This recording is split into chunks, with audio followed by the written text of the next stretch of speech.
July 5ನೇ ತಾರೀಕು ಒಂದು ಪ್ರಾಮಿಸ್ ಮಾಡಿದ್ದೆ, ಡಿಸೆಂಬರ್ 25ಕ್ಕೆ ಬಾಗಿಲು ತಟ್ತೀನಿ ಅಂತ ಜೋರಾಗಿ ತಟ್ತಾ ಇದೀವಿ ನಾವು.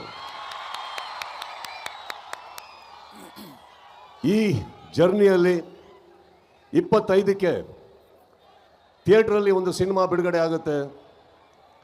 ಆದರೆ ಹೊರಗಡೆ ಒಂದು ಪಡೆ ಯುದ್ಧಕ್ಕೆ ರೆಡಿ ಆಗ್ತಾ ಇದೆ. ಈ ವೇದಿಕೆ ಮೇಲಿಂದ ಹೇಳ್ತಾ ಇದ್ದೀನಿ, ಯುದ್ಧಕ್ಕೆ ಸಿದ್ಧ. ಯಾಕಂದ್ರೆ ನಾವು ನಮ್ಮ ಮಾತಿಗೆ ಬದ್ಧ. ಕೆಲವೊಮ್ಮೆ ನನಗನ್ಸುತ್ತೆ, ಸೈಲೆಂಟ್ ಆಗಿರೋದು ಒಳ್ಳೇದೋ ಕೆಟ್ಟದೋ ಗೊತ್ತಿಲ್ಲ, ಆದರೆ ನಿಮಗಳಿಗೋಸ್ಕರ, ನನ್ನ ಸ್ನೇಹಿತರು ನೀವೆಲ್ಲ ಚೆನ್ನಾಗಿರ್ಬೇಕು ಅನ್ನೋ ಒಂದೇ ಒಂದು ಕಾರಣಕ್ಕೋಸ್ಕರ ನಾವೆಲ್ಲರೂ ಒಳ್ಳೆಯ ಹೆಸರಲ್ಲಿ ಇರಬೇಕು ಅನ್ನೋ ಒಂದೇ ಕಾರಣಕ್ಕೆ ನಾನು ಬಾಯಿ ಎಲ್ಲದನ್ನು ಮುಚ್ಕೊಂಡಿದ್ದೆ ಹೊರತು ಬಾಯಿ ಇಲ್ಲ ಅಂತಲ್ಲ.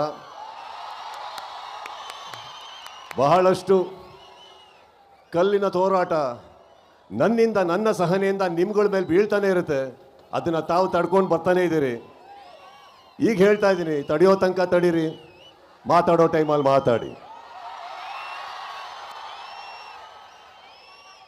ಮಾರ್ಕ್ ಒಂದು ಅದ್ಭುತವಾದ ಸಿನಿಮಾ.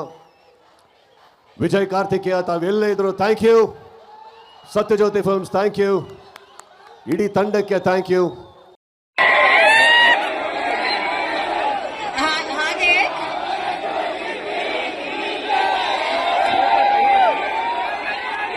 ಹಾಗೆ ಕೆಲವೊಂದು ವ್ಯಕ್ತಿಗಳು ದರ್ಶನ್ ಅವ್ರು ಇಲ್ದೇ ಇದ್ದಾಗ ಅವ್ರ ಬಗ್ಗೆ, ಹಾಗೆ ಅವ್ರ ಫ್ಯಾನ್ಸ್ ಬಗ್ಗೆ ವೇದಿಕೆ ಮೇಲೆ ಹೋಗೋದು, ನಿಂತ್ಕೊಂಡು ಮಾತಾಡೋದು, ಚಾನೆಲ್ ಮೀಡಿಯಲ್ಲಿ ಕೂತ್ಕೊಂಡು ಮಾತಾಡೋದು, ಹೊರ ಕೂತ್ಕೊಂಡು ಮಾತಾಡೋದು ಎಲ್ಲ ಮಾಡ್ತಿದ್ದಾರೆ.